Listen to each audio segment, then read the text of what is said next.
Transformation.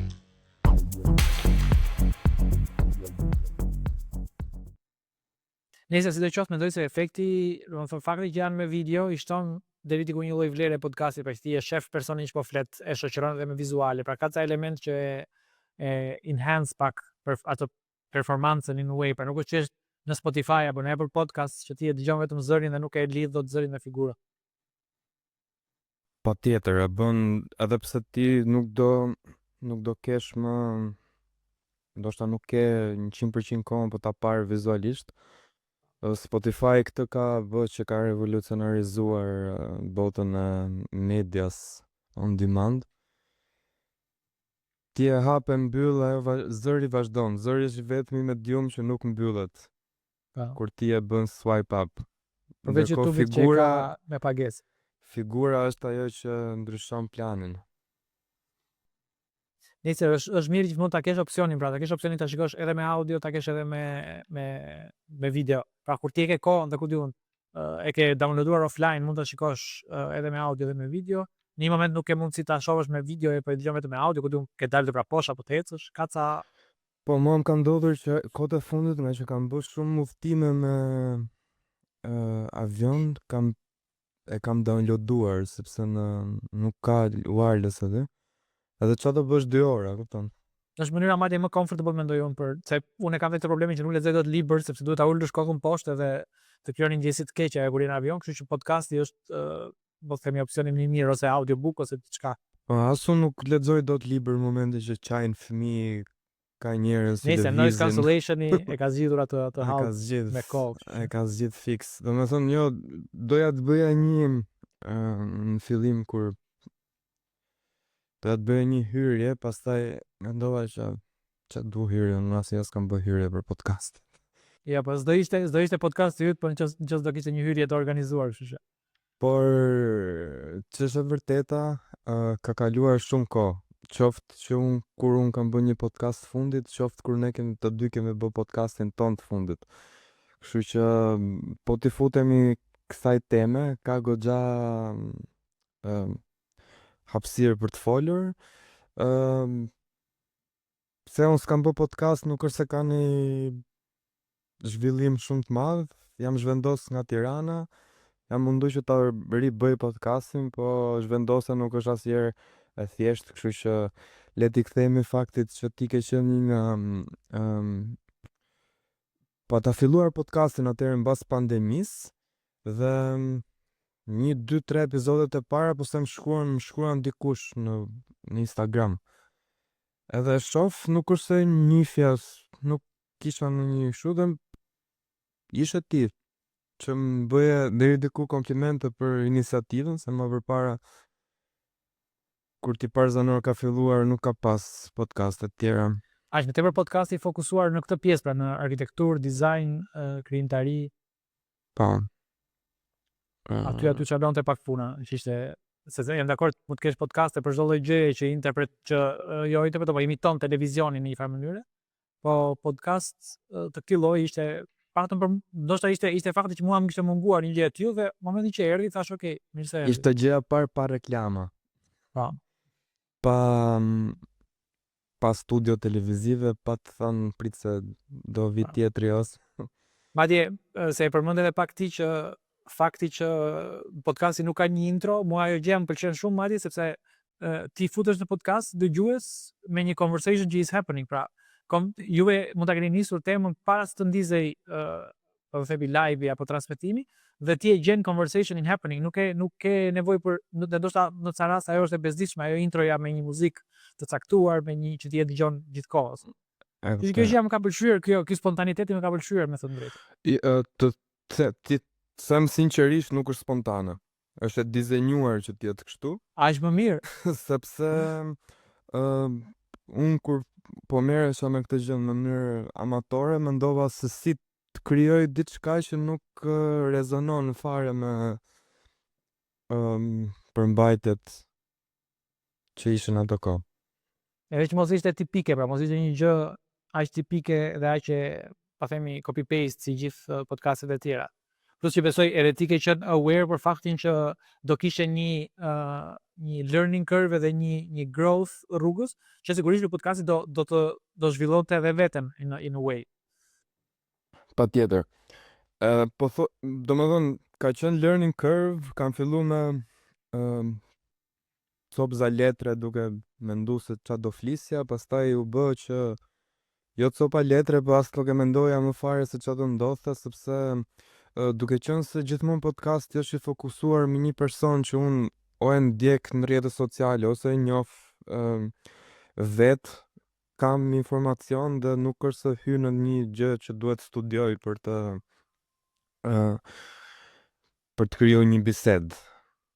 Nëse është edhe komunitet goxha i vogël, them të drejtën, kështu që edhe në rastet kur duke një personin ndoshta, siç ishte edhe rasti jon që nuk njiheshim personalisht, pa çka se mund të kemi pasur shumë shoqëri të përbashkëta, fakti që është komuniteti kaq i vogël në një mënyrë apo në një tjetër do përplasen apo do përballen këto dy grupe me njëra tjetrën.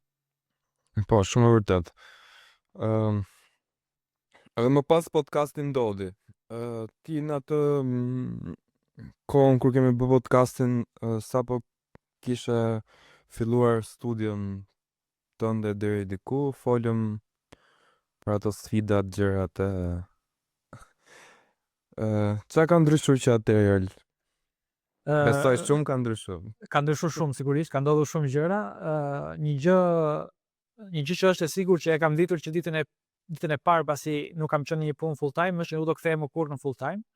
Pra, kjo ishte gjëja që mu bë shumë e qartë, sepse kuptova që pas kam harxuar realisht shumë kohë duke bërë 8 orë, dhe sigurisht në 8 orë unë jo do bëja 8 orë punë efektive, pra në ato 8 orë ku diun 4 apo 5 ishin efektive, pjesa tjetër mund të ishte hallakati duke parë gjëra lart e poshtë, por kuptova që pse duhet i kem 8 orë të po themi të detyrueshme në një vend pune për atë rrogën fikse që është një lloj komoditeti për disa, po unë kuptova që jo në fakt. Dhe mund të kisha këto 8 orë dhe më tepër apo më pak sa do doja unë në dispozicion që nuk do bëja çfarë do doja unë. Pra, mundet që unë të shpenzoja 8 orë duke bërë një gjë që mua më pëlqente, që s'kishte fare lidhje me punën, dhe njëkohësisht mund të shpenzoja 8 orë duke bërë vetëm punë efektive, pra të ishin 8 orë efektive, dhe sigurisht madje domethënë gjithë sikleti do ishte të ardhurat në shumë të muajt, dhe duke qenë se e them gjithmonë që jam tip shumë frikacak, unë nuk guxoj shumë që të bëj një lëvizje pa u matur mirë. U sigurova që unë kisha të ardhurat mjaftueshëm që të bëja atë shkëputjen nga puna full time, dhe pastaj në moment isha vetëm freelance. Sigurisht kisha shumë klient, isha në pikën madje që nuk po kisha më orë gjatë ditës që të mund të bëja edhe punën full time edhe punët e mia freelance. Kështu që ishte mos e natyrshme. Studia kishte nisur më përpara, kishte nisur një lloj projekt fundjavë në fillim, pra ishte thjesht një vend ku mlidheshim dhe thjesht diskutonin për gjëra që mund të bënim jashtë punës, dhe pastaj ishte një gjë që ishte gati në momentin që duhet të bëj kalimin nga full time në atë në freelance. Ajo që ka ndryshuar pastaj tjetër është që ndryshe nga nuk e di 2022 kur janë shkëputur nga puna full time, rrugës kam mësuar të bëj gjërat më të lehta për veten, kam mësuar ta vras më pak mendjen për ca gjëra që kanë vrarë shumë mendjen në fillim, që më dukeshin sigurisht shumë të rëndësishme, por nuk ishin. Dhe kam krijuar një lloj, e kam pasur gjithmonë këtë, po themi, dëshirë për ta disiplinuar çdo lloj gjëje që bëj, madje të tepruar në ca raste, po kam krijuar një lloj disipline në mënyrën se si approach klientin, punën në faza të ndryshme të projektit, pra në fazën kur është kontakti i parë me klientin, ofertimi, edhe pastaj në fazën edhe të krijimtarisë, edhe në fazën pastaj të mbylljes së gjithë punës, edhe të ndarjes, do themi, edhe të përgjegjësive, që çfarë duhet të bëj klienti që ta mbaj këtë brandin në rastin konkret gjallë në mënyrën e duhur, dhe çfarë duhet të bëj unë për t'i suportuar në përditshmëri, po themi. Kjo do ishte një përmbledhje në aspektin vetëm të punës, pra nuk po futem në aspektet e tjera, por në aspektin vetëm të punës do ishin ato gjërat e rëndësishme që mendoj që sado që përmbledhet në kaq pak fjalë është ndryshim shumë radikal edhe në mënyrën e jetesës që unë bëj apo që dikush bën, të kalosh nga full time në part time.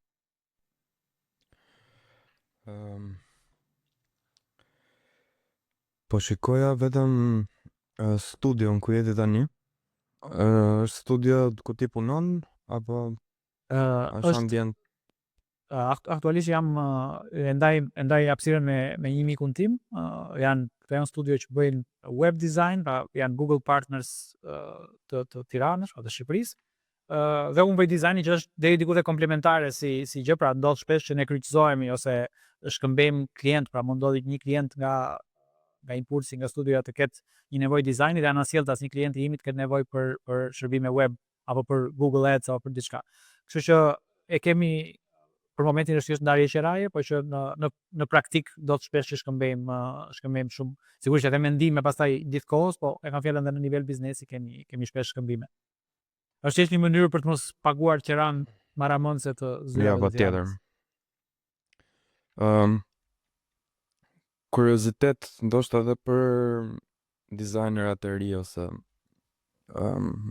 personat që janë duke studiu dhe do dalin deri diku nesër të përballen me çfarë lloj klientësh ka për momentin ekosistemi i dizajnit. Po them nëse ke një mesatare. Po, patjetër. Jo, mesatare trendesh. sigurisht nuk, po do them disa tipologji klientësh. Duhet theksuar fakti që klientela nuk është domosdoshmërisht gjithkush ka nevojë për dizajn, klientela do ndoshta vjen me kohën, po do duhet edhe të definet në varësi të asaj që ti do të bësh, pra si dhe nuk vlen vetëm në dizajn, vlen në arkitekturë, vlen në shumë gjëra të ndryshme.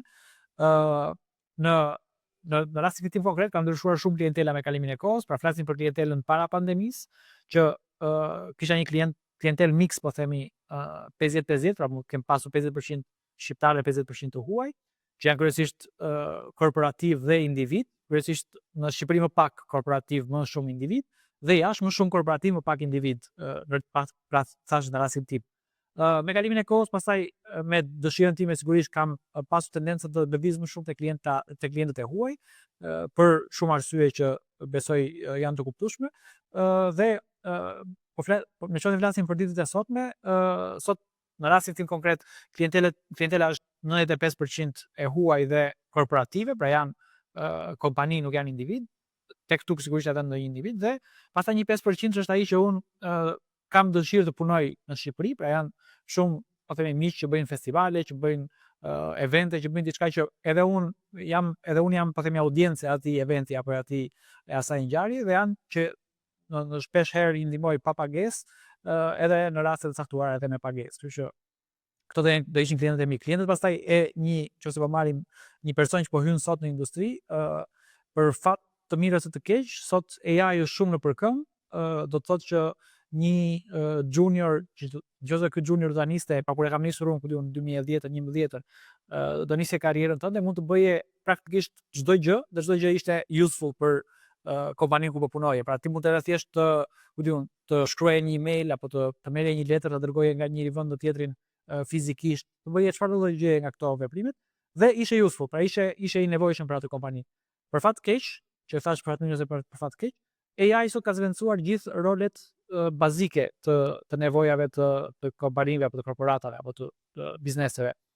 Do thotë, për shembull, një junior developer sot, nëse do doj të filloj punë, AI e bën 10 fish më mirë punën e një junior developer. Pra nëse një senior developer ka nevojë për një asistent, nuk ka nevojë të punësoj një junior developer, po mjafton të ketë një subscription me pagesë në Cloud apo në Gemini apo diçka. E njëjta që vlen edhe për dizajnin, pra sot gjenerimi i imazheve, editimet e vogla, të gjitha këto gjërat që më përpara bëheshin nga junior designers, sot i bën AI dhe i bën shumë më shpejt, shumë më mirë, me shumë efektshmëri. Dhe këtu është ajo që po them për fat të mirë. Pra është deri diku, si të them, demotivuese për ata që po hyjnë sot, po në një farë mënyrë është edhe më mirë se ata nuk do hyjnë duke bërë gjëra që janë humbje kohe. Do hyjnë duke po themi, u aftësuar paraprakisht para se të hyjnë në vendin e punës. Pra është ajo që kemi thënë më përpara që duhet të kesh eksperiencë pune, po ndërkohë nuk të punësojnë pa pasur eksperiencë pune. Tani mund ta kesh eksperiencën e punës duke ja krijuar vetes eksperiencën e punës në bashkëpunim me AI. Dhe pastaj sigurisht nis në një nivel më i lartë, në një rrogë më të lartë. Në fakt, kur po mendoja që do bënim podcastin bashkë, kisha harruar fare për faktin që është dhe AI në mes, gjatë kësaj diapazonit kohor që kemi folur në fundit. Është gjithmonë i pashmangshëm, kështu që Madje ka ndodhur eksaktësisht në diapazonin kohor që ne nga podcasti i parë deri tani, atëherë ka qenë në fazat early stages, tani është po themi në faza më të avancuara dhe është vërtet useful, është një gjë që besoj nuk ka sot një person që punon në një creative po themi profesion kreativ që nuk ka një subscription me pagesë, një ose dy subscription me pagesë të AI.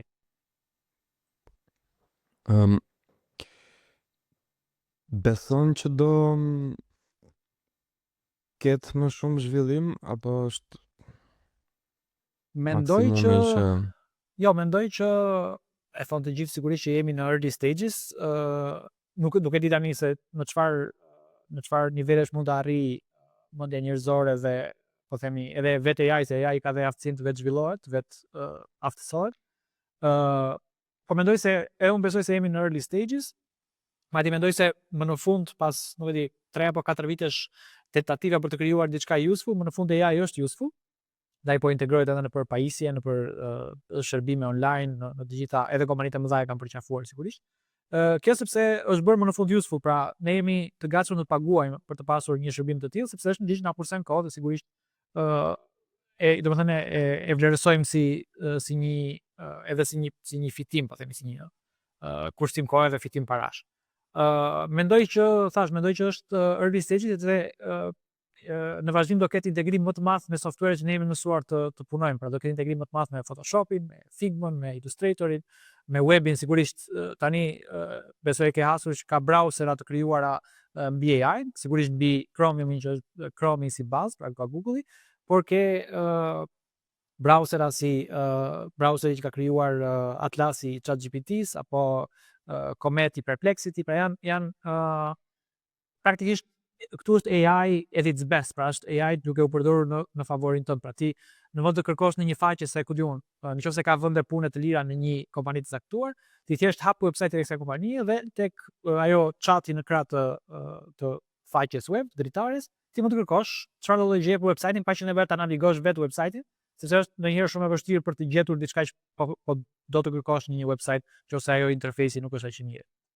Sigurisht kjo po vret search-in tradicional, se po domethënë sigurisht përfitojmë diçka, po dhe humbim diçka on the way. Search-i tradicional po humb komplet vlerën, pra ajo SEO-ja e famshme që kanë luftuar shumë njerëz dhe ka pas edhe profesionistë që merreshin vetëm me SEO, ajo sot po humb, pra nuk ka më nevojë të ketë SEO sepse të gjithë po përdorin AI-n, pra ti nuk kërkon më në Google, po ndoshta unë dhe ti po, sepse jemi mësuar me mënyrën e vjetër të bërit të gjërave, edhe është e çuditshme ta them tani që kjo është mënyra e vjetër, po sot njerëzit gjitha gjërat i kërkojnë në ChatGPT, pa pyesin AI-n dhe marrin rezultatet e AI-t. E kuptoj. Kam vërre dhe thjesht doja mendimin tënd te kjo pjesa. Duke qenë se AI është punon mbi LLM, kur ti thua dua një gjë sa më të mirë ose ja bën që e do përfundimin sa më të kënaqshëm për stilin e studios tënde ose për gjëra, ai ta bën, besoj, nuk ka ndonjë gjë, ti merr diçka që ndoshta s'është përfundimtarja, nuk e di kush është programi jot i bashkëpunimit me këtë vegël të re. Unë kam një dy mënyra se si bashkëpunoj unë. Thjesht kam parë shumë dizajnera të ndryshëm që kanë zgjedhur një rrugë, tani nuk e përdorin AI-n, e përdorin AI-n vetëm si copywriter, dhe kanë zgjedhur një rrugë dizajni që është nëse deri diku dje ka qenë thjeshta, ti je i thjesht, shumë më hapa përpara ose vende më përpara se ti je i thjesht, domethënë një lloj të qenuri bazik që kalon dhe skajet e të thjeshtës, kupton? Kështu që mendoj janë dhe dizajnerat duke i shkuar kundra me strategjitë e tyre AI, kështu që shoh një lloj rivaliteti midis makinës edhe njeriut te kjo pjesë. Çka kam pa në Berlin domethënë, ose E kuptoj, jo, qëndron dhe gjithsesi besoj se është nuk është dukuri vetëm lokale në Berlin, besoj se është më gjerë sepse unë për shembull ndjek shumë dizajnin zviceran dhe në Zvicër kanë arritur në pikën që nuk ju intereson të jenë sofistikuar, ju intereson thjesht të transmetojë mesazhin. Dhe për shembull, një që më vjen në mend, Zvicra ka një kategori që quhet The Most Beautiful Swiss Book, pra praktikisht japin një award për librin më të mirë të dizenjuar, printuar, prodhuar në Zvicër dhe dizajni i competitionit është shumë bazik, është praktikisht një shkrim dore që AI s'do ta bënte kurrë, pra është aq bazik, por ama ti me atë komunikon gjithçka që do të komunikosh. Pra mjafton që ti të marrësh vesh në çfarë date është, kur janë submissions, kush janë fituesit dhe kur është eventi, kur është exhibitioni.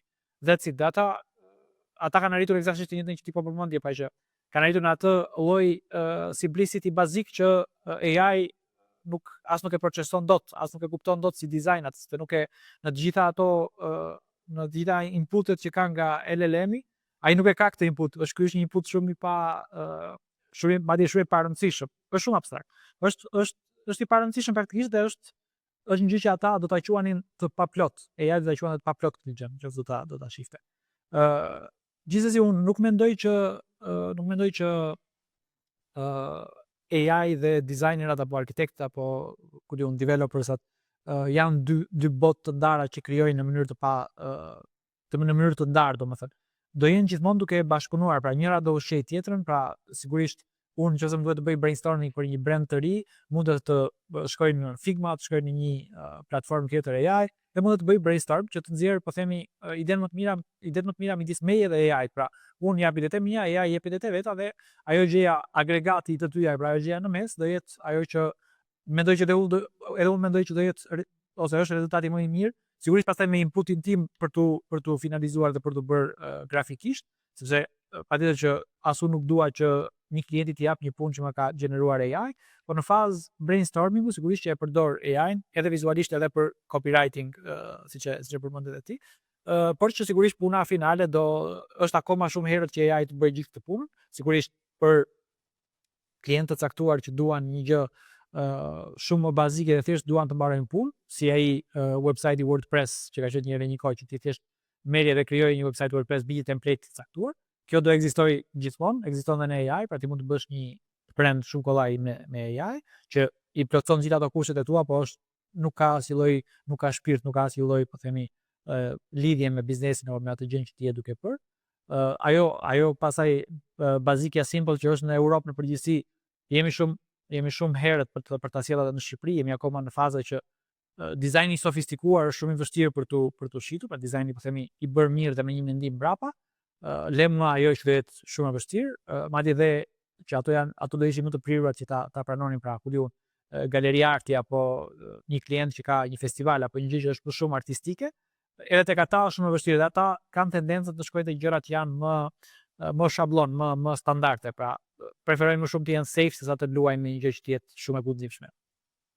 Por që thash, AI do vazhdoj të zvendçoj atë juniorin, pra nivelin e parë të dizajnit, developerit, edhe çfarë do lloj qoftë, dhe gjithmonë do jetë inputi njerëzor. Të paktën tani për tani dhe besoj për ku diun 5 vitet e ardhshme do jetë kështu. Në vazhdim pastaj mund të ketë më shumë AI do vlerësohet më shumë puna, po themi me mendje apo puna njerëzore, pra inteligjenca natyrale në këtë rast, dhe do vetë balancohet prapë si në rastin e AI-t aktualisht. Pra do vetë rregullohet tregu edhe në rastin pra do dalin sa juniora do dalin nga tregu, por disa persona do bëhen më të aftë dhe kjo do vazhdoj të aftësoj më shumë AI-n dhe kështu me radhë do vazhdoj për vite me radhë. E kuptoj.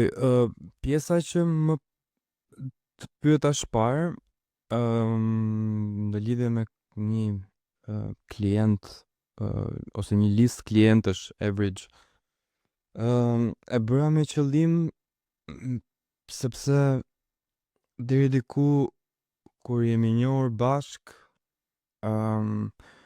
shumica klientëve që dhe ti mund të kesh pasur, po dhe unë mund të kem pasur, jo lokale të reja, inovacioni që ndodh në Shqipëri është gjithmonë me lokale.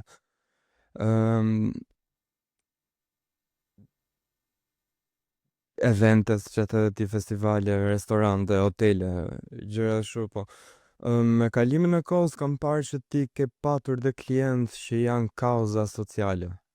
Po themi klienti mund të kesh qenë dhe vullnetar ka ato, nuk po them përfitimin nuk po e cilësoj pjesën e klientit si Po. përfitim, po si përfshirje në një projekt, po themi. Një nga këto ka qenë Trees for Lura, dhe nuk e di nëse ti ke pasur dhe Po. gjëra tjera, ndani nuk po më vjen ndërmend, po Ka qenë se edhe kur e përmenda që parë te pyetja që më bëre, thash 95% dhe 5%, pra ky 5% që nuk është i prerë me thikë, shumë variabël, mund të jetë 5, mund të jetë 10%. Më pëlqen dhe edhe tek website i studios e them gjithmonë që bëjmë dizajn të fokusuar në art, culture edhe teknologji, më duket diçka e tillë, që për të treguar që sigurisht kemi të ne ca pillars, ca kolona ku interesat tona përputhen me atë që po themi me punën, me dizajnin. Dhe besoj kjo në mos duhet të ndodh me çdo njeri.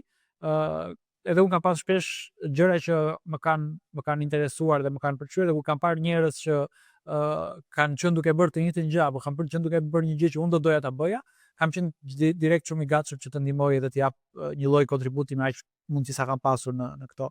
Ka nisur në fakt me në 2014, mos gaboj, me TEDx Tiranë, kur bëi kjo konferenca globale TEDi në Shqipëri. Jam edhe këtu kam shkruar një email dhe jam bashkuar me grupin. Thjesht ishte një gjë që unë shifja TED Talks në YouTube dhe ishte një gjë që më pëlqente dhe thash, mu duk padje mahnitse që dikush në Tiranë e bënte këtë gjë, edhe kishte ca vite që e bënte. E u takova ato vajzat që e bënin dhe që kishin licencën. Jemi miq sot e kësaj dite, pra kanë kaluar nuk e di 10 vite më shumë, dhe kemi bërë mbi 10 evente, të gjitha vullnetare, sigurisht sepse tash ishte ajo gjëja që interesat e mia përputheshin me aftësitë apo po themi bashkoheshin me aftësitë e mia, dhe unë sigurisht ndihmoja me pjesën e dizajnit, patjetër ndihmoja edhe me pjesën e organizimit të eventit, që nuk ishte thjesht po themi punë fizike. Pastaj në 2019, në mos gaboj, Trees for Lure ishte madje historia që shumë interesante. E kisha parë si iniciativë nga miq të përbashkët që kishin postuar në Instagram, pra nuk ishte një gjë shumë e vogël kur ka nisur, akoma është e vogël, po për kohën, dhe thjesht prap në atë idenë e të ndihmuarit një gjë që unë do doja ta bëja, apo që unë besoj se do ishte me vlerë, bëra një donacion, pra se këto kishin donacione online, bëra një donacion 100 euro, dhe personi është një djalë çek, Pavel, që është personi që e ka nisur bashkë me një çun shqiptar në 2019. Personi më ka marrë në telefon dhe më ka thënë duhet vi që të firmosim një dokument i cili ishte i detyruar nga shteti shqiptar për çdo donacion që ta firmosi që ke bërë këtë donacion, sepse ata duhet të garantonin që të ardhurat e tyre apo donacionet e tyre ishin nga një person specifik, pra nuk është se ishin të ardhura nga burimet pa njohura kështu me radhë. U takova me këtë personin, sigurisht një person shumë entuziast, që nuk ta pret mendja që një person mund të jetë aq entuziast për të mbjellë pemë në një park kombëtar në Shqipëri, ndërkohë që ai ishte në Çekia. Dhe sigurisht më tregoi historinë si kishte ndodhur, ishte dhe është akoma shumë i apasionuar pas motorrave, kështu që kishte qelluar që në një nga ato rrugët kishte kaluar në Lur, dhe aty kishte parë atë masakrën që janë prerë pemë pafund, dhe ishte fiksuar që kjo gjëja duhet dikush që të marrë masa dhe të bëjë diçka në këtë vend. Fast forward ca vite më vonë, Lura sigurisht ka qenë një sukses dhe madje ka pasur një ndryshim rrënjësor edhe në mënyrën se si njerëzit në Lur, ato që banojnë në fushë Lur, e kanë pritur iniciativën. Pra në fillim ishin marrë miqësorë dhe nuk e dinin çfarë po ndodhte, një huaj që vjen dhe mbjell pemë në parkun e tyre kombëtar, dhe Paveli nga ana tjetër që ishte do të sigurohej që çdo gjë e bënte me lejen përkatëse nga pyjorja dhe nga gjitha ato institucionet përkatëse, gjë që ishte ndonjëherë shumë burokratike dhe shumë e vështirë.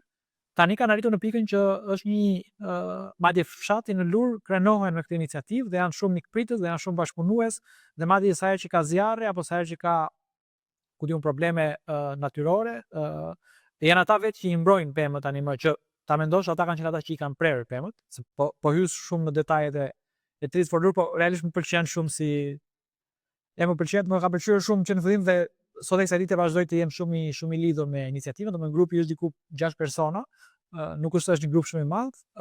Së fundmi, pra vitin e kaluar, ka marrë funding, po themi një funding më i madh që ka marrë ndonjëherë Trees for Lur, sepse gjithmonë ka pas funding nga punëdhënësi i Pavelit, i cili ka arritur të bindi dhe atë punëdhënësin e vet në UK, që të dërgoj çdo vit të dërgoj diku 20-30 mijë dollar donacione apo euro apo pound, donacione në Shqipëri për të mbjellë pemë. Dhe ato personat thjesht nga besimi që kanë tek Pavel kanë bërë këtë donacionin. Dhe sigurisht pastaj janë bashkuar edhe kompani shqiptare rrugës, sepse ka të bëjë shumë me mënyra se si ti e tregon apo se si ti e shet në thonjza këtë iniciativën tënde, që i bën njerëzit ta besojnë ose jo. Pra në momentin që ti e ke me shumë zemër dhe shet shumë, pra realisht je shumë i sinqert në atë që tregon, kjo bën që edhe personi që po t'i jep lekët thoj, okay, I trust you, here's the money, domethënë e bëjnë me shumë dëshirë. Dhe po thosha, është marrë granti më i madh këtë vit për 3 vitet e ardhshme. Do thotë që për 3 vitet e ardhshme një pjesë e madhe e shpenzimeve të mbjelljeve dhe të gjithë mirëmbajtjes janë të mbuluara. Dhe falë kësaj patëm mundësinë që të hapim një nursery të dytë, pra një fidanishtë të dytë përveç asaj të Lurës në Voskopoj në këtë rast. Dhe sigurisht tani është më e lehtë, herën e parë ishte shumë e vështirë sepse nuk e dinim nevojën e një fidanishte, nuk e dinim ato mirëmbajtjen që ka fidanishtja edhe vetë fidanët.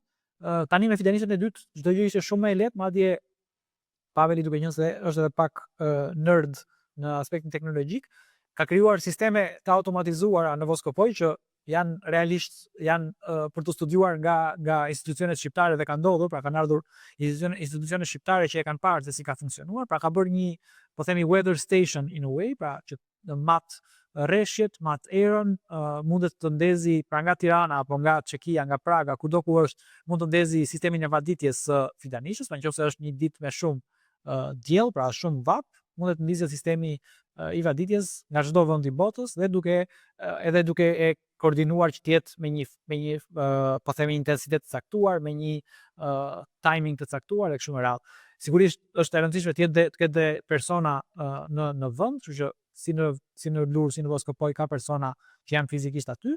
Të paktën një herë në vit ne si grup shkojmë në të dyja vendet, pra në Lurë dhe në Voskopoj. Kjo për faktin që duhet të bëhet ajo mbjellja, ishte tani në tetor, madje u bë në të dyja vendet, por tani kemi arritur në pikën që është pak më e lehtë për faktin që fondet apo shpenzimet janë të hequra për të paktën 3 vitet e ardhshme, kështu që e kemi marrë pak më slow dhe po e shohim pak më shumë këtë idenë e zgjerimit.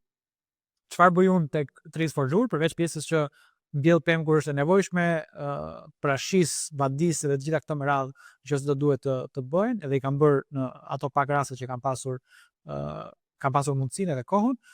Gjithë periudhën tjetër, gjithë pjesën tjetër të vitit, mundojmë të ndihmojmë me website-in, me dizajnin, kemi bërë rebranding së fundmi, sepse do duhej që të akomodoj edhe kjo zgjerimi në Voskopoj, kështu që nga Trees for Lur bë Trees for Albania, me idenë që kjo edhe të zgjerohet pastaj në një location tjetër edhe një tjetër, kështu që mundet të riprodhohet i njëjti model edhe në modet të ndryshme. Ideja sigurisht është që të bëhet self-sustainable, pra Lura deri diku është një provë e kësaj, kemi pra mbjellin diku te 15.000-20.000 fidan në vit, nga këto mbillen rreth 10.000 që janë fidanët tonë, pra nuk janë fidan që i blej me pagesë, por janë fidan që janë arritur në nërse dhe janë fidan të marra nga Lura dhe janë të rritura në Lurë, pra kjo është e njëra, pra blidhen farat nuk e mbaj mend periudhën fiks kur është ajo mbledhja e farave, po blidhen gjithë farat e pishës, pastrohen të gjitha dhe pastaj vendosen në këto vasketat që të mund të çelin dhe pas duket 2 vitesh e gjys, pemët janë, po themi, ato fidanet e vogla janë në gjendje që të mbillen në një vend jashtë, i rezistojnë kushteve atmosferike, borës, shirave dhe kështu me radhë. Dhe pastaj sigurisht tash 15-20.000 fidan, ne mbjellim 10 këto 5 apo 10.000 të tjera çingele. Janë fidan që neve i vëmë në dispozicion për OJF, për organizata të tjera, për individ, për kompani që duan të vinë të mbjellin në Lurë, pra sigurisht ata paguajnë koston e fidanëve, neve pastaj bëjmë gjithë pjesën logjistike që është e nevojshme për transportin, gjetjen e punëtorëve dhe kështu me radhë. Dhe kjo ka rezultuar efikase vitin që kaloi, me disa kompani që kanë ardhur kanë mbjell, me disa NGO që kanë ardhur kanë mbjell, sigurisht jo domosdoshmërisht ka ndodhur gjithmonë me iniciativën e tyre, ndonjëherë ka qenë edhe pashpunim, ndonjëherë ka qenë edhe suport, pra ata kanë pasur një shumë të saktuar që kanë pasur dëshirën ta investojnë në mjedis dhe kanë investuar nëpërmjet nesh. Dhe pastaj programi tjetër që mendoj që është me shumë rëndësi, sidomos për zona rurale si Lura apo si Voskopoja, është programi I shkollave, pra ne minimalisht çdo vit minimalisht marrim 3 shkolla në vend, pra në terren, që bëjnë një vizitë në nursery, pastaj shkojnë në atë zonën e mbjelljes dhe bëjnë edhe mbjellje fidanësh, sigurisht në numra shumë të vegjël sepse janë fëmijë, por ama kjo, po themi, aspekti edukativ I të gjithës, mendoj se është shumë I rëndësishëm sepse kjo e bën që edhe njerëzit që jetojnë aty të jenë më të lidhur me vendin edhe me ato që ndodh në tokën e tyre. Kështu që thash, janë disa gjëra që as ne nuk I kishim menduar në fillim, as Paveli me siguri nuk I ka menduar në fillim, por rrugës ka dalë si nevoja edhe kanë rezultuar me shumë impakt edhe tek sepse thash dallohet tek marrëdhënia që kanë apo tek mikpritja që kanë njerëzit kur ti shkon dhe I takon.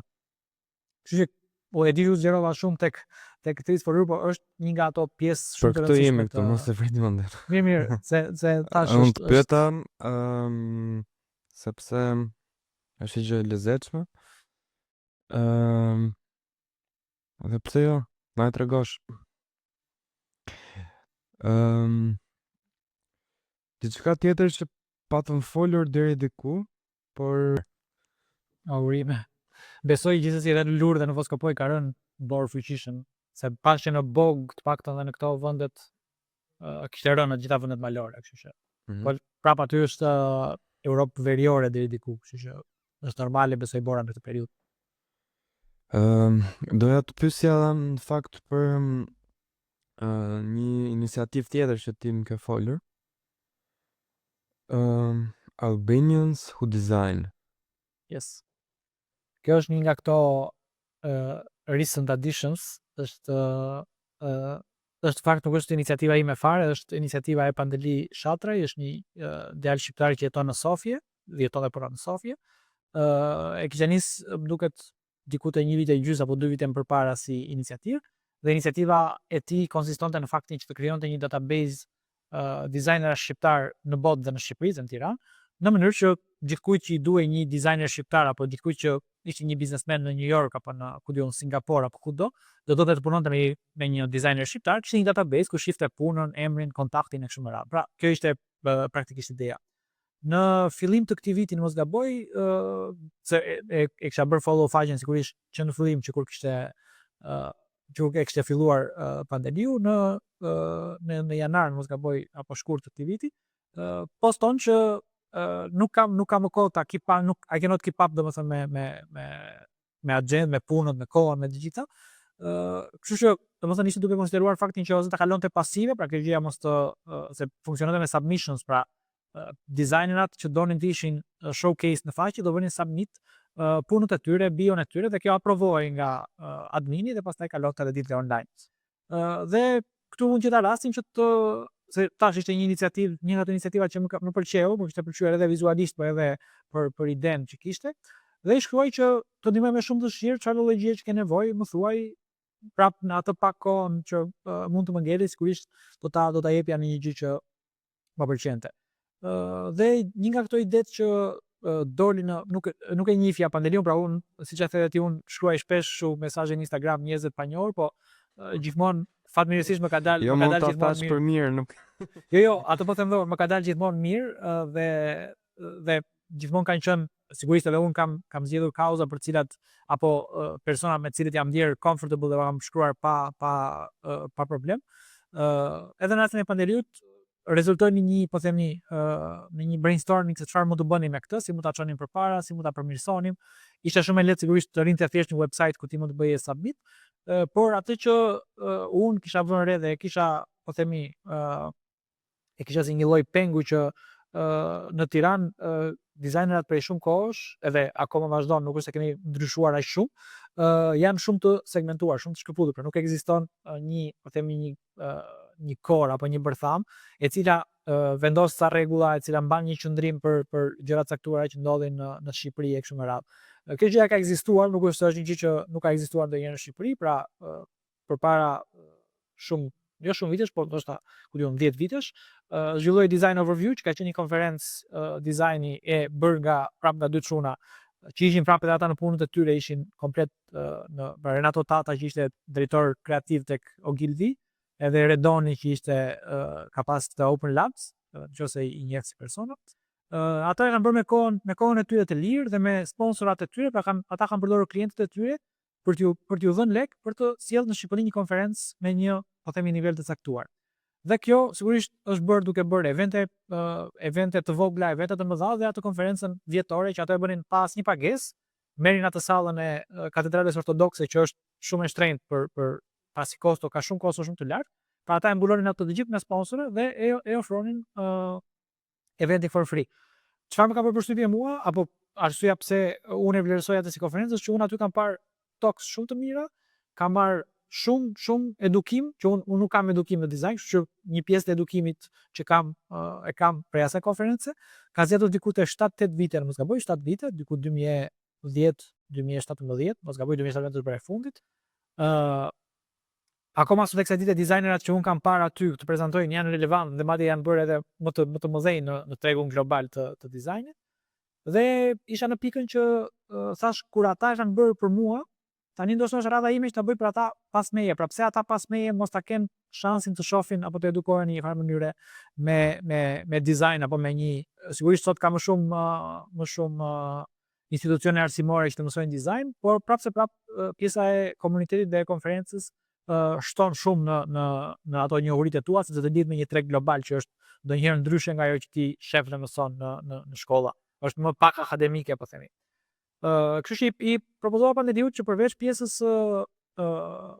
së webit online, pra të database-it, të kemi edhe një meetup, po e quajmë meetup, pra një takim in person me personat që kanë interes, apo pse jo edhe ata që janë në faqe prezent, ku neve në një farë mënyrë të empower antarë të komunitetit tonë tek, po themi, dizajnin amatërim, pra të tregojmë punët e tyre, të showcase-im eksperiencën, dhe në një farë mënyrë të lidhim këto dy botë, pra sepse realisht ekzistojnë shumë të segmentuara, dhe dizajnerat profesionistë sot në Tiranë janë shumë të ndarë, pra secili nga ne sigurisht mund të ketë kontakte me 2-3, por nuk ekziston një takim, nuk ekziston një lloj, po themi, vendi ku këto idet përplasen, apo ku diun, kritikohet një punë në kuptimin e mirë të kritikës, apo ku flitet për të marrë pjesë në një konkurs ndërkombëtar në nivel, po themi, si dizajnerat nga Shqipëria, apo edhe për të bojkotuar një event i cili kërkon kaca kërkesa apo kaca, po themi, prapavija që nuk janë, po themi, në linjë me atë që ky komunitet do donte. Kështu që e nisëm mos gaboj në maj, e nisëm meetupin, pra vendos të bëjmë meetupin e parë. Fillimisht përpiluam një listë shumë të gjatë me dizajnerat shqiptar që i njohim dhe të huaj sigurisht, po nisëm me ato që janë në Tiranë, pra që janë shqiptar që jetojnë në Tiranë, për t'i ftuar dhe për të marrë pjesë në këtë pra në këto talks. I kemi konceptuar shumë të thjeshta dhe shumë bazike, pra janë talks me diku te pjesëmarrje me diku 25-30 persona. Na ka ndodhur dhe një gjë tjetër e bukur gjatë kësaj që duke qenë se thash ishte një gjë që mungonte në Tiranë, përveç se ka qenë shumë e mirëpritur nga njerëzit të cilët kanë ardhur dhe edhe virtualisht, por edhe in person, kemi pasur edhe fatin që Collab na ka ofruar hapësirën for free, pra është një coworking space në Tiranë që do ta kishin paguar, pra siç po përmendja përpara që ato të katedrales e paguanin sallën, ne kemi fatin ta kemi for free dhe madje jemi shumë të lirshëm që të bëjmë çfarë të duam, ta konceptojmë si të duam eventin, të ftojmë këtë duam, pra kanë qenë shumë të hapur dhe shumë ndihmues në këtë aspekt. Dhe sigurisht edhe outcome ajo që ne kemi dashur, ishte dhe ne të sigurt dhe të bindur që nuk do ishte një gjë që do ndryshonte nga sot nesër, pra nuk është se ne sot do t'i mbledhim të gjithë dhe të gjithë do bashkoheshin dhe të thonë bashkëpunimi. Është një gjë që do marri vite, do marri shumë kohë. Po sigurisht kemi parë që ka pasur bashkëpunimet e para kanë ndodhur që aty, pra sigurisht njohje të reja po, pra networking i mirëfillt, por edhe bashkëpunimet e para, pra ka njerëz që janë njohur aty dhe pastaj në nivel klientësh apo në nivel edhe në nivel, po themi, dizajni for fun, pra jo pa lidhje me biznesin, ka pasur bashkëpunime. Ne mundohemi sigurisht që përveç këtyre meetupsave të bëjmë edhe gjëra që janë, po themi, që shtyjnë më shumë drejt këtij bashkëpunimit. Për shembull së fundmi bëm një workshop shumë interesant që paraqojmë workshop për hir të termit gjithëpërfshirës. Praktikisht morëm ftuam 15 persona, dhe këto 15 persona ishin 14, do matchnin me njëri tjetrin, pra 2 persona të panjohur me njëri tjetrin, do duhet të punonin në një artwork. Pra në Figma që është një collaborative tool, ti mund të jesh 2 persona të bësh dizajnin në të njëjtin vend at the same time, pra do shohësh 2 kursor mouse duke lëvizur. Dhe outcome që shumë interesant sepse u bën bashk 3D artists me dizajnera tradicional, u bën madje kishte edhe persona që nuk ishin aftësi dizajni, por ama kishin input në mendime dhe në aspekte të tjera. Kështu që u krijuan ca dinamika shumë interesante dhe në fund fare pati një lloj kënaqësia aq të madhe sa njerëzit nuk donin të iknin. Eventi ishte diku nga ora 6 deri në orën 9 dhe ishte ora diku 9:20 dhe askush s'do me tikte, pra u kishte shijuar aq shumë ky procesi që sigurisht nuk ishte klient, ishte shumë i lirshëm, ishte shumë i hapur, njohën njerëz të rinj dhe bën shumë po themi krijuan gjëra të reja në bashkëpunim. Kjo tregon që realisht ka një lloj nevoje për këtë bashkëpunimi. Nuk po them që është në mas, nuk po them që të gjithë e duan, se ka persona që janë profesionistë dhe janë shumë rehat në atë që bëjnë, por mendoj që për ato që janë entry level dhe që janë duke hyrë në botën e dizajnit, mendoj që është një gjë që deri diku u jep pak nga ky edukimi që unë përmenda përpara. Pra i ndihmon deri diku të jenë dizajnera më të mirë, të jenë njerëz më të mirë, të jenë miq më të mirë, kështu që ka një lloj impakti. Nuk e di çfarë mund të shtoj tek Albaniasu Design, është në early stages. Plani ynë është që të jemi të sjellim ne atë konferencën e dizajnit në Shqipëri, që është që do ishte një gjë shumë e mirë, po është realisht shumë e kushtueshme dhe shumë iniciativë shumë e madhe që kërkon impenjim financiar, logjistik edhe të kohës tonë. Por që e kemi nisur me pritshmëri të ulta, sepse po bëjmë maksimumin me kohën që kemi në dispozicion, dhe pastaj normalisht eventualisht kur të vi momenti do jemi besoj më të qartë edhe neve, do jemi ne më të aftë që të mund të bëjmë një gjë më të madhe. Po në lidhje me një gjë tjetër që doja thjesht të merra mendimin, mbasi folëm për Albaniansu Design, për cilën mund bëjmë dhe një podcast të dytë bashkë me kolegun. Do ishte super. Siç e folëm, ose mund ta bëni ju të dy dhe të përdorni tiparen zanor, mos t'jemun që të bëj komente idiote, ndërkohë mund... është interesante që ne kemi bërë podcastin, na ka zgjatur diku te 35-40 minuta, domethënë kemi folur për idenë, edhe ishte më shumë edhe një lloj testi që donin të bënim ne edhe me Riverside-in, por edhe me podcastin si format. Kështu që kemi gati, por nuk e kemi publikuar kurrë, po them, nuk e kemi nxjerr kurrë publikisht, mund të ta çoj thjesht ta dëgjosh për kuriozitet. Kështu që do ishte unë jam më shumë për të bërë diçka në bashkëpunim edhe me ty, sepse mendoj se inputi yt është shumë i vlefshëm në këtë rast, sepse thash është edhe një lloj ure bashkimi midis asaj, se ndoshta unë e Pandeliu mendojmë shumë një lloj, edhe jemi shumë më në njëri krah të historisë. Në momentin që është edhe dikush që e njeh edhe po themi skenën se si është në Tiranë, aq më tepër tani që edhe në Gjermani po shef një realitet tjetër të si funksionon kjo gjëja, mendoj do ishte më interesante në të ishim bashkëpunim me ty. Patjetër, unë mund të bashkohem, edhe mund ta diskutojmë privatisht, domethënë mbasi të mbarojmë emisionin këtë bisedën tonë. Do them urime për emisionin në fund. Doja të thoja vetëm që nga momenti që kemi bë podcastin, sa aty më fle mua jo, shumë mirë që e merr si referencë. Mendimi, momenti fundit që kemi bë podcastin, sikur s'ka momente të tjera. Po ato shoh si moment narrativ për të referuar, për të marrë një për ta udhëzuar bisedën deri diku. Përveç se folëm nga i moment për klientët, për zhvillimet që ti ke patur, për dy iniciativa që nuk i përkasin vetëm klientëve tradicional, doja të prekja edhe pak në mënyrë përfundimtare, si më thënë, ndoshta kjo mund të jetë dhe një nga nëse ti s'ke ndonjë gjë tjetër për të shtuar. Që nga momenti që kemi bërë podcastin e fundit, shumë gjëra kanë ndryshuar, por ka ndryshuar dhe mënyra e platformës ku neve bëm podcastin. Jo vetëm e një platforme, por disa platformave të ndryshme. Ka ndryshuar YouTube-i, ka ndryshuar Spotify, ka ndryshuar është fut TikTok-u. TikTok-u ka qenë ndoshta atëre, po nuk ka qenë i përfolur në Shqipëri. Instagrami ka qenë, po ka ndryshuar si algoritëm totalisht.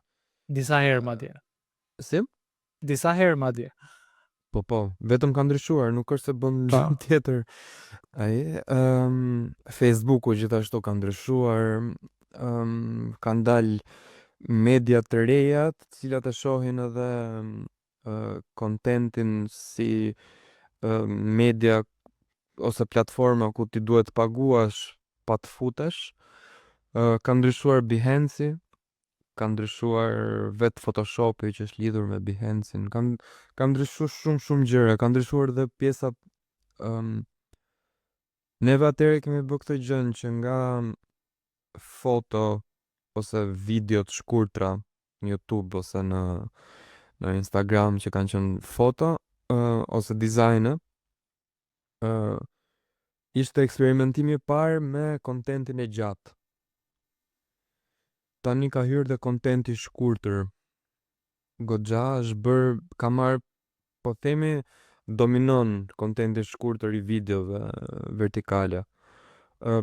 Kush është një mendim kështu i përgjithshëm i gjithë këtyre pikave?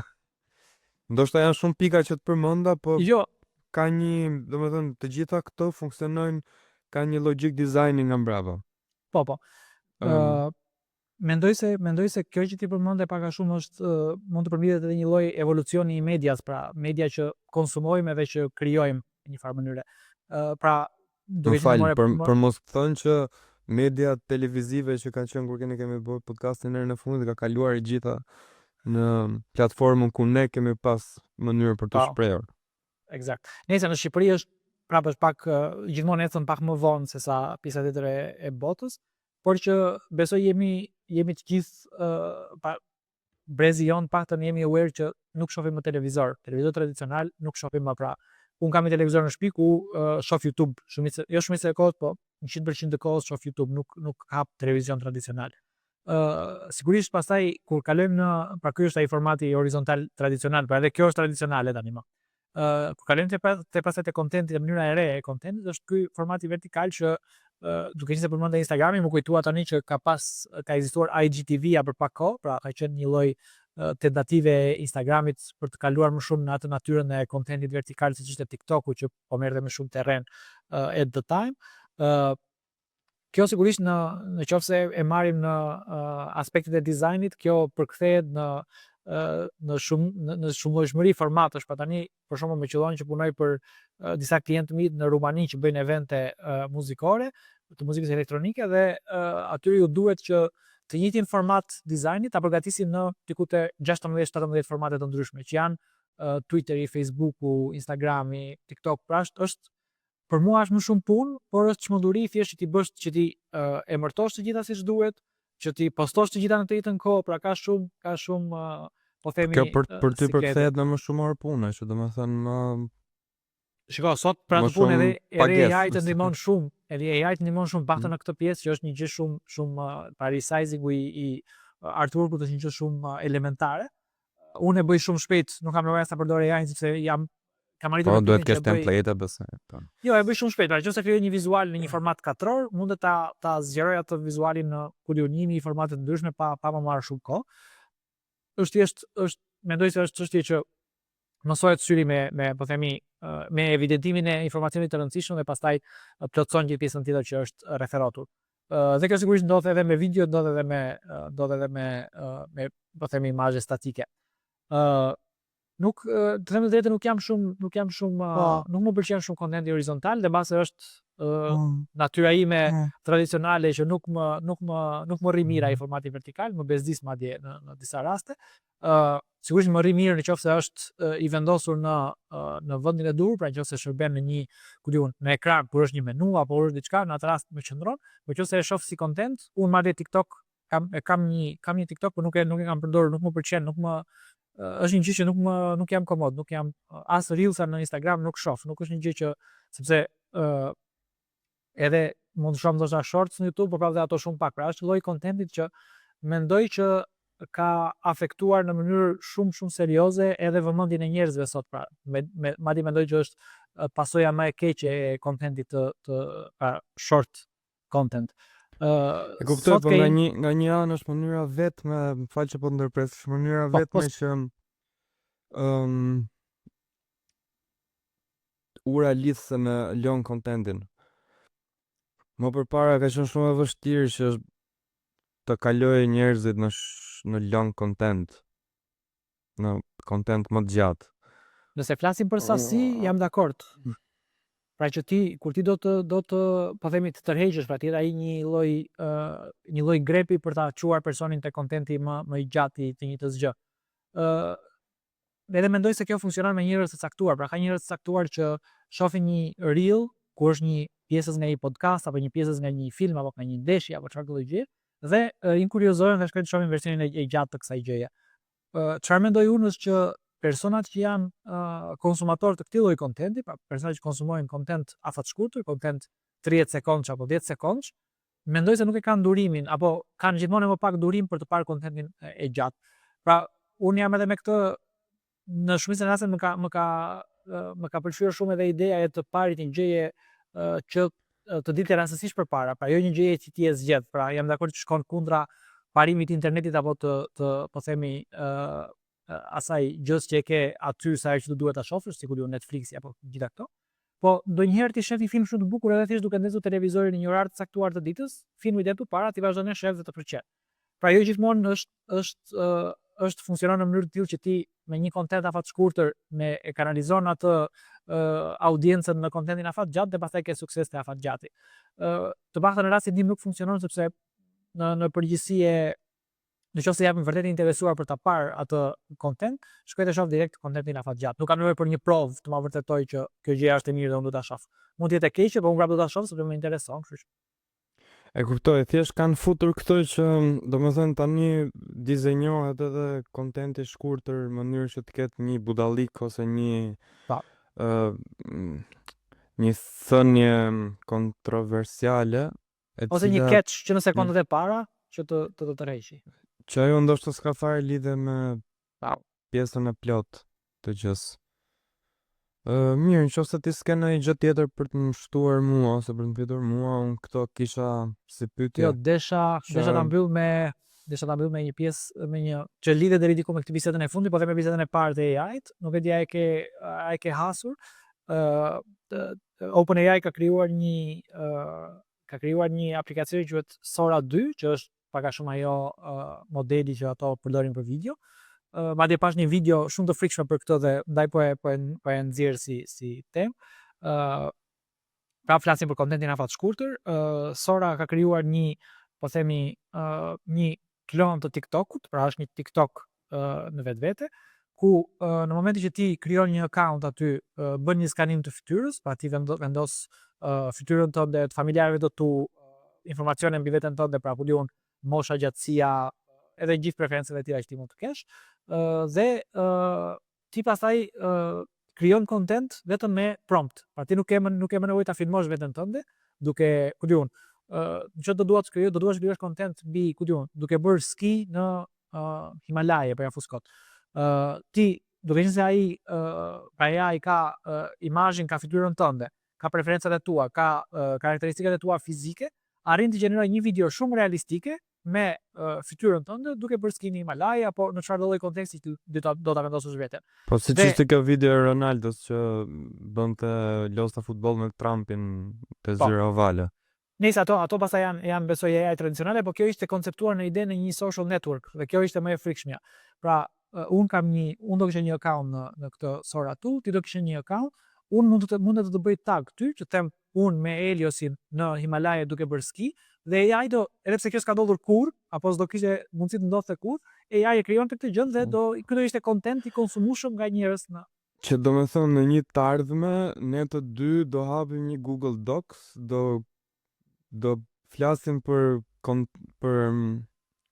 Do t'i bëjmë prompte, do t'i bëjmë promptin të gjitha. e podcastit që do bëjmë, do dakordësojmë kush do jetë prompti dhe ky podcasti nuk do jetë më i nevojshëm të blesh ti as kamera dhe unë do fshes mikrofonat i bie. Madje personi do ta dërgoj videon se është shumë interesante, personi që është Casey Neistat, nëse e njeh, është YouTuber i famshëm. Po Casey ka qenë një nga personat që më ka futur në YouTube. Casey është shumë interesant se e nis duke treguar mënyra e vjetër e të bërit, po themi, e të filmuarit, dhe tregon që duhet kamera, ideja, aktorët e kështu me radhë, pa i fut gjithë elementet, sa arrin duke i hequr, duke i reduktuar të gjitha, arrin në pikën që sot nuk duhet praktikisht asgjë, duhet thjesht ti dhe prompti, pra ti dhe telefoni dhe vendos promptin, that's it, dhe krijoj content. Edhe është ideja, kjo do ta bëj akoma më të pavëmendshëm Robin, sepse kontenti që do gjenerohet aty do jetë absurd, do jetë një gjë që s'do ta besosh dot duke e parë. Dhe Robi do mësohet me çfarë do lloj gjëj do shohim me sy. Që del përpara. Jam i çik domethënë kjo pjesa e AI-t më frikson, domethënë më. Çfarë ra njeriu dhe se hoqe. Pra sigurisht do kaloj edhe kjo, po still është një temë të fundit prapë që edhe unë më kujtua nga hera e fundit që e diskutuam, nuk do ta zgjas shumë, po thjesht si pa merak. Si gjë interesante, si zhvillim interesant, po themi në kaq vite. Kemi folur për këto shtëpitë e vogla edhe për jetesën jashtë qyteteve, pra jetesa urbane dhe përtej urbanes. Kemi, nuk e di, pak më shumë se një muaj që e kemi bërë realitet më në fund, kemi blerë një tokë në fshat jashtë Tiranës, dhe do mund ta bëjmë realitet atë shtëpinë e vogël jashtë qytetit. Kështu që kjo është një nga ato zhvillimet e mira që e ke blerë ti? Yes. Bravo. me një grup të vogël mish, kështu që do dalë një gjë shumë interesante, mendoj. Po të kesh nevojë për pjesën e arkitektit, më thuaj. Me gjithë qef, faleminderit. Në fakt edhe unë nga që ideja e qenurit në një qytet i cili nuk flet gjumë pothuajse kurrë, ne vim nga një qytet në cilin mbasi ke arritur deri tek e premtja, mezi pret që të pish atë gotën ke filani apo ke fisteku, ndërkohë që dhe këtu mund ta bësh atë gjë, po mund të bësh edhe këtë që ka Airbnb të ndryshme, të cilat janë një kamper i vogël ose një, si më thënë, kontener i vën mes një fushë që ka këto gjërat bazike dhe mund të flesh aty dhe të zgjohesh nesër shef një pamje spektakolare, ndoshta edhe përballë detit ose kështu, dhe po mendoja, jam duke bërë këtë planin për ta bërë këtë, ndoshta nuk do ta kem time në shtëpinë, por do ta kem vetëm për fundjavën. Super. Është ka nevojë personi, pra Robi në përgjithësi ka nevojë për pak detachment nga ajo gjëja që ndodh rreth rrotull. Dhe kjo është, po themi, mënyra më e mirë për tu edhe po themi jemi te ky grupi që po përmendja, pjesa më e madhe ka nevojë që të kenë një shtëpi fundjavë, pra të vinë dhe të çlodhen pak nga ajo jeta që është më e shpejtë në qytet. Okej. Faleminderit që na dëgjuat, nëse na keni dëgjuar deri tani. Rrofshë Jorel që faleminderit ty për të dytë. ftesën e dytë. Shive. Gjithë mirë.